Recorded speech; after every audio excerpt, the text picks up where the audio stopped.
Namaskar. Akshlok Akidoho. Ashloka a day from Panchastavi. And I will start singing the shloka first, then rest after that.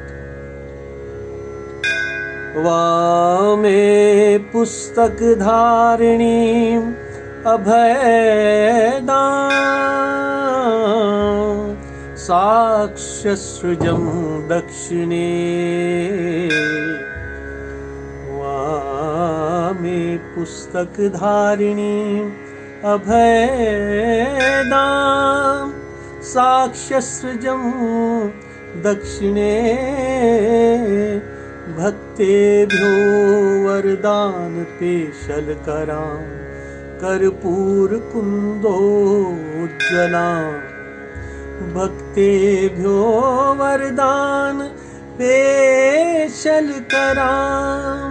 कर्पूरकुन्दोज्ज्वलां उज्जम्बुजपत्रकान्तनयन स्निग्ध प्रभालोकिनी उज्जम्बुजपत्रकान्तनयन स्निग्ध प्रभालोकिनी ये त्वामम्ब न शील्यन्ते मनसा तेषां कवित्वं कुतः ये त्वां न शील्यन्ते मनसा तेषां कवित्वं कुतः. Which goes like this. माँ विश्व को उत्पन्न करने वाली जो मनुष्य बाएं दो हाथों में से एक में पुस्तक धारण करने वाली और दूसरे में अभय देने वाली, दाएं दोनों हाथों में से एक में जपमाला धारण करने वाली और दूसरे में भक्तों को वरदान देने के लिए कोमल हाथ वाली, कर्पूर पुष्प एवं कुंद पुष्प जैसी प्रभापूर्ण विकसित कमल पत्र के समान सुंदर नेत्रों वाली, स्नेहपूर्ण दीप्ति से देखने वाली का तुम्हारे उस उक्त स्वरूप का मन से अभ्यास जो मनन नहीं करते हैं, उन्हें कैसे सर्वज्ञता प्राप्त हो, अर्थात नहीं हो सकती है. This is all about the Saraswati aspect of Tripura Sundari, that time and again we lay stress on being fearless. If you have to achieve knowledge, right knowledge, the first condition is that one should be fearless.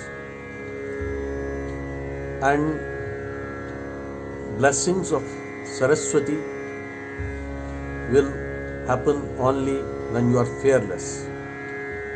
And whosoever remembers goddess with these attributes, the goddess blessing with one hand, in one hand she has that mala, and Abhay were the boon that gives you fearlessness, and book of knowledge in one hand, another hand. So everywhere we see goddesses aspects enlightening the individual, whosoever treats her path, whosoever follows her path. She appears first to make you fearless, then make you knowledgeable and make you equipped with righteous action, which is the need of the hour. If that happens, there will be no chaos, no mismanagement, which usually we see nowadays. So आजकल हमें इस सरस्वती के स्वरूप की बहुत आवश्यकता है. एक में अभयवर, एक में माला, एक में पुस्तक, एक में आशीर्वाद का वरद हस्त. कितना मनोहर और सुंदर स्वरूप है. जो इस स्वरूप का ध्यान नहीं करते हैं उन्हें भला ज्ञान प्राप्ति तो दूर की बात है. उन्हें तो साधारण जीवन ही प्राप्त होगा, अर्थात जीवन को सुरम्य और सौम्य बनाने के लिए, अनुग्रह से भरपूर बनाने के लिए माँ का इस स्वरूप का ध्यान करना तो बनता ही है। ये पंचस्तवी के लघुस्तव का 7वां श्लोक था। तो इसी अहि के साथ, इसी आशीर्वाद के साथ, इसी दुआ के साथ पूरे जगत के लिए जो महामारी का प्रकोप फैला हुआ है, उसमें माता का ये वरद स्वरूप, अभय स्वरूप, ज्ञान की वर्षा करने वाला स्वरूप सबको प्राप्त हो। ओम नमः त्रिपुर सुंदरी।